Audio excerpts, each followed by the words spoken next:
Ladies and gentlemen, boys and girls, welcome to the Mike Minutes Mastermind. Today there was no questions submitted, so we're going to do a little edumacation segment. Let's go. Some random thoughts I had. Now, typically I don't think very deep thoughts. Generally doesn't happen. However, I did have these thoughts this morning. If you want deep thoughts, there are a few suggestions I could give you. First off, Lee is a deep thinker. Nick is a deep thinker. Max Harwood from up in Canada is a deep thinker. Derek Duran, he can also get you down here in the U.S. So we definitely have some deep thinkers in Augusta Nation. I am not one of them. I'm usually a pretty surface person. But I did have some of these thoughts I wanted to share today. Hopefully they are helpful.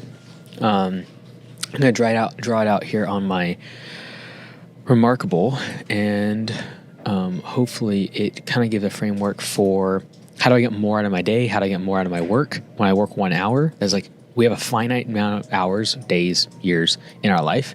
And so if we can get more out of it, that seemed like a pretty good use of our time.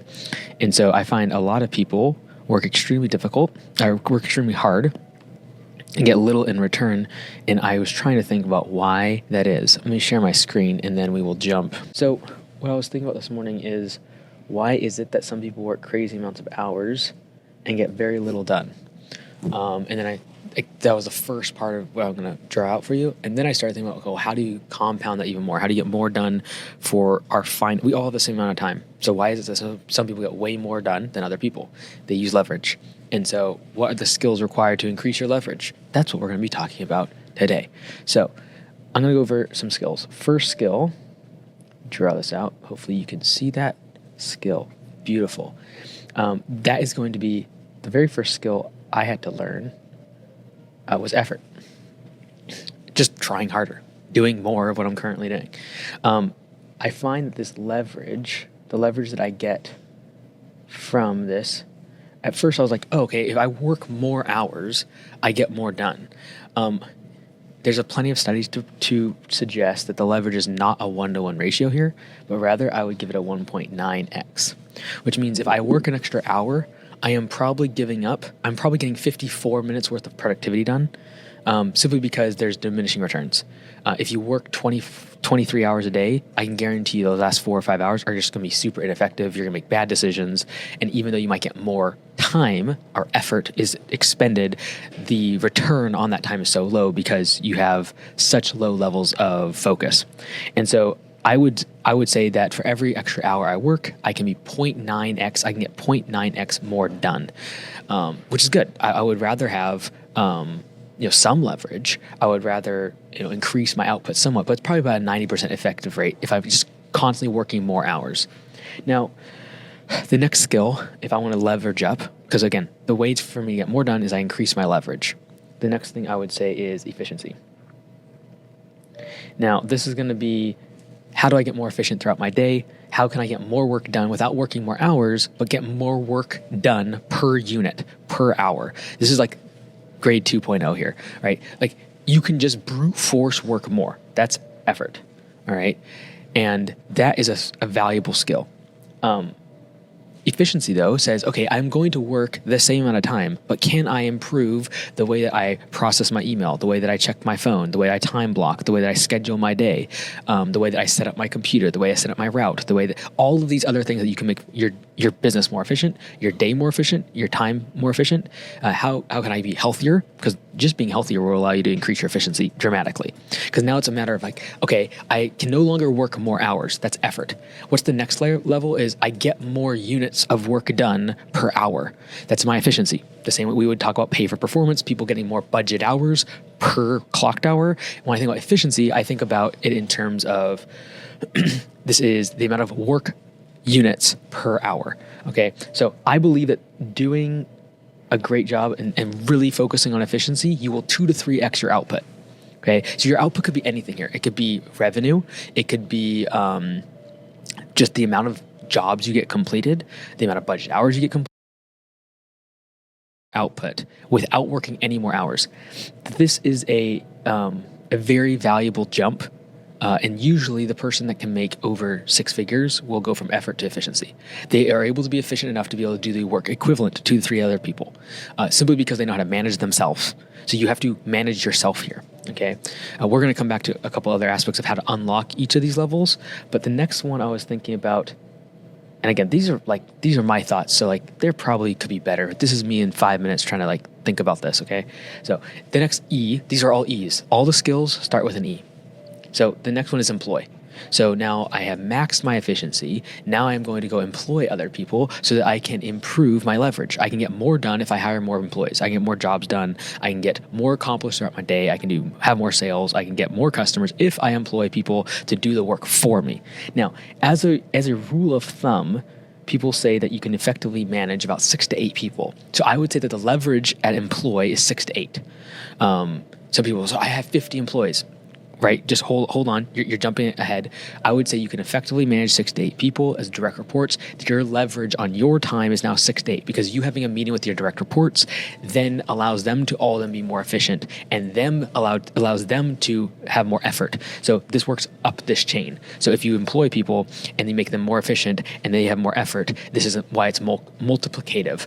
All right. So 6 to 8x is the leverage here. I can manage 6 to 8 people effectively. I can take what I would get done in a day and multiply by 6 or 8 very efficiently. This is also why when it comes to what we've talked about a lot about recently this year is keeping the business at under 800,000 in annual revenue allows me to keep my employee count usually around 8 to 10 or less. Why? Because that's where the leverage starts to break apart. If for one manager to have to manage 15, 20 employees, it starts to become very difficult. You have to get 2 managers. Why? Because the employee phase only has a leverage of 6 to 8. So therefore, if I have 15 people, I will have to get 2 managers. All right. So we've talked about this in length before. All right. The fourth stage, and this is the one I'll stop at because the one beyond this I have not enough experience to speak on. So the next stage I would say is executive. So at the executive level, now I can have my 6 to 8 direct reports managing 6 to 8 other people. Inherently, from a math perspective, I then have a 36 to 64x leverage, because if my 6 to 8 reports up here that I employed, they also have then 6 to 8 people underneath them. That would inherently be 6 times 6 and 8 times 8. I would have a 36 to 64x multiplicative effect on my time. Now, if you go one step beyond this is why an average CEO inside of a Fortune 500 company is going to make 400 to 500 times the level of compensation as someone that is up here as an entry-level position. The reason for that is because they go one more level. Okay, we're not going to go into that. What I do want to talk about is what is the thing that allows you to unlock. So if I did this little lock thing here, boom, that's a great lock. Look at that. Okay, so if I have a lock, how do I unlock each of these levels? So I want to graduate from effort to efficiency. I want to graduate from efficiency to employee. I want to graduate from employee to executive. What do I do? Okay, so then I started thinking, what is this? What is the thing that I can work on to unlock each of these? All right, first one, I'm going to change the color here. I'm going to change this to red because this is actually the big takeaway. This is just theory. This is the part you can actually do. So I think that discipline. Everyone tries to get around this one. But this is ultimately the biggest life hack is you can essentially double your productivity just by working double. Sorry, you can double your output by simply working twice as hard. And so this doesn't cost you anything. It doesn't take any more skill to work more hours. It is simply a function of time. And so if you worked 8 hours in the past, if you work 16, you will effectively, with some diminishing returns, get almost a doubling of output. So you can grow the business twice as much. You can get twice as many jobs done, almost. Now there's a diminishing return because I would argue that you're not going to double your output. You might get a 80% return because you have less efficiency, less leverage, or less output as you work so many hours. But this one people fail at, honestly. Look, everyone wants to talk about how hard they work, and until you see someone who really knows how to work well, and that's where the efficiency part comes into play. And I think at this stage, this is where a lot of people also trip up: humility. In order to be able to realize that the work and the effort that you have put in is actually completely inefficient, requires humility. And someone who lacks humility will not be able to go from effort to efficiency, and they will not be able to double or triple their output simply because they have pride in how hard they work and the amount of hours that they put in instead of the actual output. And so if you're proud of your inputs, i.e. how hard you work, how many hours you put in, it will keep you from actually diligently looking at how efficient you are with the time that you are actually putting in and whether or not there are ways to be able to make it more efficient. Like, can you lose weight? Can you cut out habits out of your life? Can you sleep better? Can you do all of these aspects of your life which make you more efficient? But no one wants to address this because it requires change. It's much more difficult than simply brute forcing more effort. So there are people that will stop at effort, and you'll see a cap in their income many times or the growth of their business because they can work crazy amounts of hours, but they are unwilling to have the humility to say, I don't know how to schedule my day correctly. I don't know how to be healthy. I don't know how to be able to control the demons inside of my life in order to be able to get 2 to 3x more out of my productivity. And this requires a huge amount of humility. This is why sometimes having coaching is important. This is why having honest friends that will tell you the truth to your face is important. Because you require usually outside forces to tell you what you're doing wrong because you've been head down effort for so long. You need someone else usually to say, hey, like, you're doing this, like, if you just had this tool, like this piece of software, or if you just changed your habits here, if you were able to have way more energy, and you'd be able to expend more effort if you were able to lose 50 pounds, for example. This comes down to relationships. This comes down to habits. This comes down to time blocking. This comes down to, okay, do you actually use your calendar? Do you use tasks? I see people with tasks and calendars, and you can very quickly look at someone's calendar and know how efficient they are. And someone can there are people that will take 8 hours on a task that can absolutely be done by someone that's more efficient in 30 to 60 minutes, no problem. And so the amount of time you work is actually inconsequential once you pass about $100,000 in revenue, or $100,000 in revenue, or $100,000 as an employee take-home pay. Once you cross that, your effort is actually meaningless because there are people that are so much more efficient. And I'm very, very gracious with the 2 to 3x because I think there are some people that are 10x more efficient than other people. And one person was like, I'm going to work crazy amounts of hours, and they're going to take 3 days working on this project. Someone else will literally pick it up and do it in 3 hours instead of 3 days because they are more efficient. They know how to time block. They know how to answer email. They know how to do text. They know how to manage their calendar, manage tasks. They don't get overwhelmed. Everything is organized. That is the ultimate humility, is to be able to take your process and then diagnose and refine it and let other people pick it apart. All right, employ. So this one is organization. All right, so you might be really disciplined.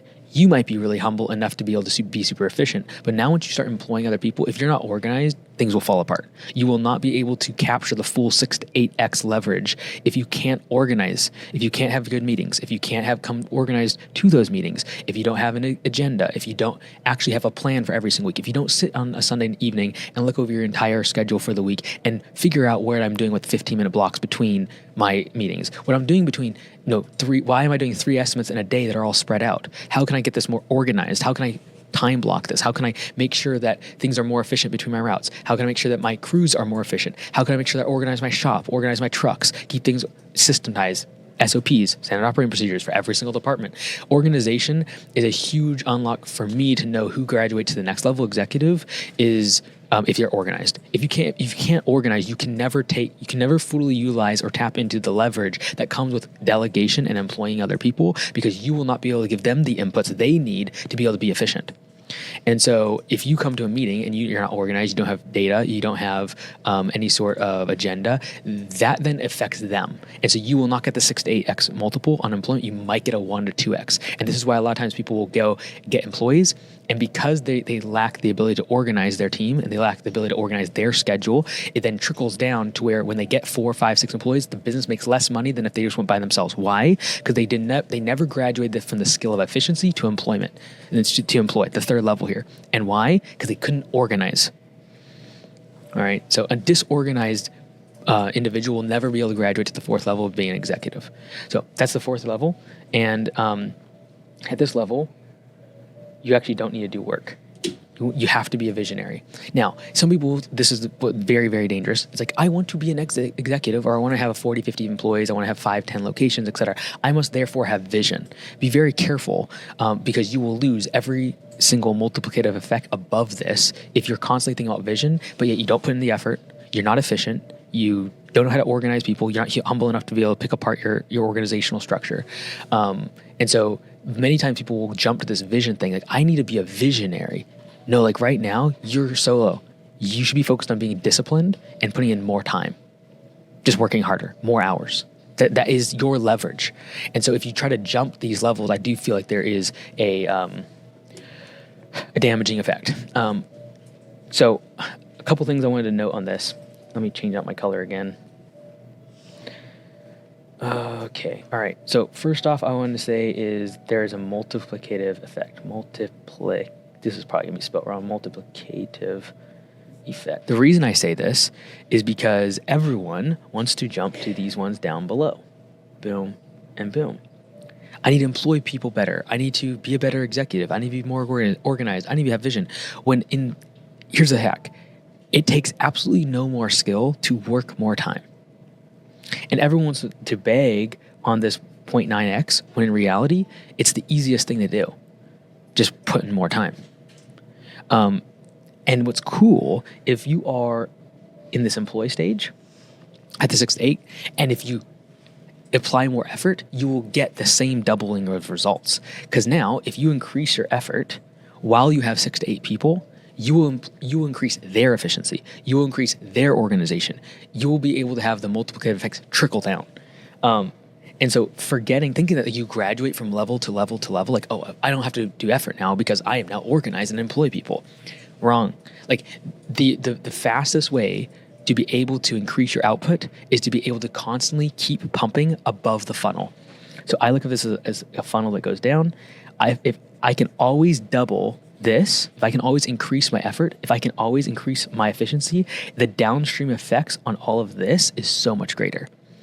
Okay, let's keep moving on. I could get into a more philosophical thing, but let's not do that. Start at the top of the funnel. Start at the top. I genuinely believe the vast majority of content, books, etc., focus on these bottom ones. And for that reason, we lose out on the multiplicative effects of the ones on the top. And that is simply, do you put in more time and are you efficient doing it? If you do that, you will have a downstream effect of everything down here below becoming more efficient. It's also the easiest. It's difficult. It's difficult. It's a skill to organize, get more efficient, have a vision. But if you just put in more time, it's a pretty simple way to just like double your output. All right, next one. All right, another thing I would say as an unlock is study winners at each level.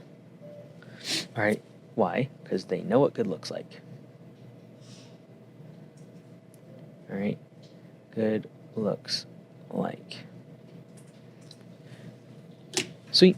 So I would be trying to find someone like who's really, really disciplined and puts in huge amounts of effort. Because that's at the stage I'm at. All right, now I need to get more efficient. All right, instead of jumping from effort to employing people when you haven't got efficient, like have the humility to be able to get more efficient with your schedule, get more done per unit of time. I'm gonna go try to find someone that's humble and is extremely efficient. The type of person that just knocks stuff out on their schedule.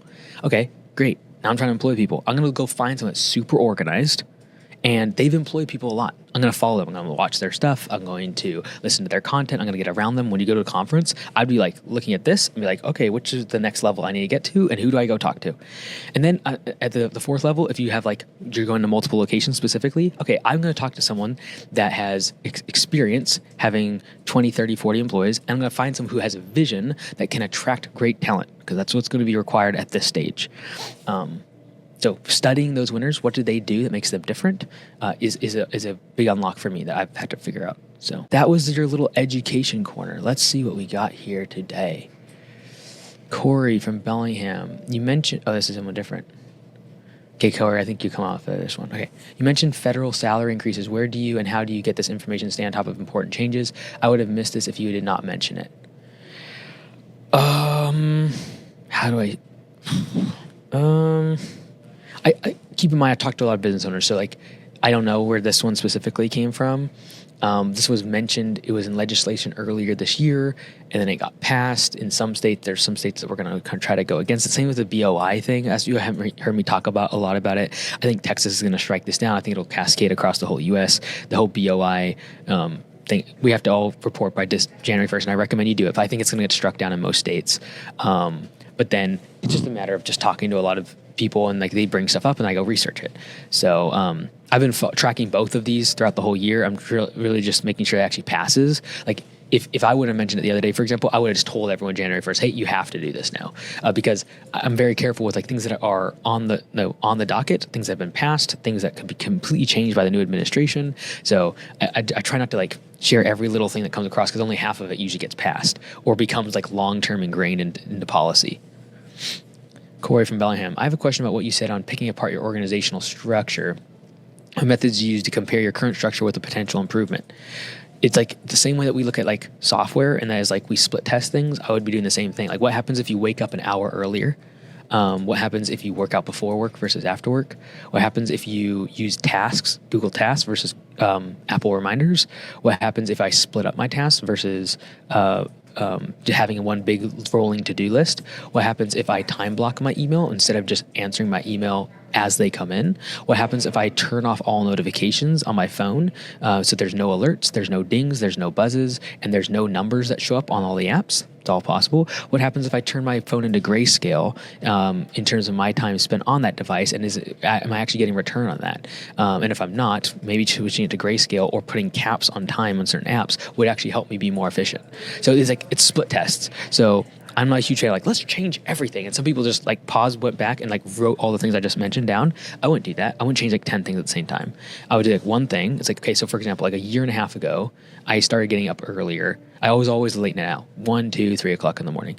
And then, you're waking up to an alarm at 6 to 7. A year and a half ago, getting ready for Louisville, I was like, okay, I'm going to start getting up at between 3 and 3:30 in order to be able to get ready for the Eastern Standard Time, knowing that I would be on stage at would otherwise be like 5 a.m. our time, which I had never done before. So I'm like, that's not good. So I started changing my sleeping habits. Well, I started working out before work. All of a sudden, that is like, oh, this is way better. I feel better throughout the day. It gets done regardless. Like it's just a part of the schedule instead of like working later and then it gets pushed off or you're tired, etc. So you just start split testing stuff. So then I did Apple Reminders for ages. Okay, I'm switching to Google Tasks. So it integrates Google Calendar better. Using the Trello thing I talked about a couple weeks ago, like you're constantly looking for ways to refine it. And then I'm always listening for like, what are the people that are at the next level ahead of me? What are they doing? So like the Trello thing came as a result of a interview I heard from a public CEO talking about how he uses in software, like which I was very conscious of, he uses 6-week sprints in his personal life. I'm like, genius. This totally makes sense. And that evening made the plan. So that sort of thing, you just keep split testing and see if it works. And some things don't. Like I've split tested before. And it's like, okay, it's more headache than it actually saves me time. But like this whole like having 2 computer thing definitely probably makes me 4 to 5% more efficient throughout the day, because this one can still get all my notifications and is right here, but it doesn't distract me from what I might be trying to do. And this one has nothing but literally Google Chrome. So little stuff like that, you just keep split testing it. Augusta Longcover, Londonberry. Quick question about Copilot. Texting feature my mass text to my plowing customers in the middle of a snowstorm is always being throttled and sent much later. Any fix to this? It's sending out 20 texts per minute. So that's the only throttling that's happening. So like I test this every day because I send out messages to everyone here on inside for the Mike Minutes Mastermind. So I know it's working well on this because I just use it right now. So if it's doing it more than that, for example, if you had 200 or 300 people you're sending to, that would take 10 to 15 minutes. So just expect that. But if it's like throttling an hour, please let us know. We can look at your account and see what's going on with your Twilio account. But it shouldn't be. I haven't seen that happen for ages inside Copilot, like spring 2024. So, all right, everyone. I think that's all the questions we have coming today. If you have any very good questions, go to the form in the description and we will get to those tomorrow. All right, everyone. Love you all. Take care. This video is actually a segment of what we call Mike Minutes Mastermind. It's a daily mastermind video that I do with all the owners inside of Augusta Nation, and those are the franchisees of Augusta Lawn Care. So if you're interested in joining the franchise, if you'd like to take your business to the next level, if you're in the lawn care and landscaping industry already, go to AugustaLawnCareServices.com/franchise and see if you'd be a good fit. Only about 1 out of 8 owners that apply and want to get into Augusta get through our screening process, but you can book a call with Lee, see if you'd be a good fit and if it can help you take your business to the next level.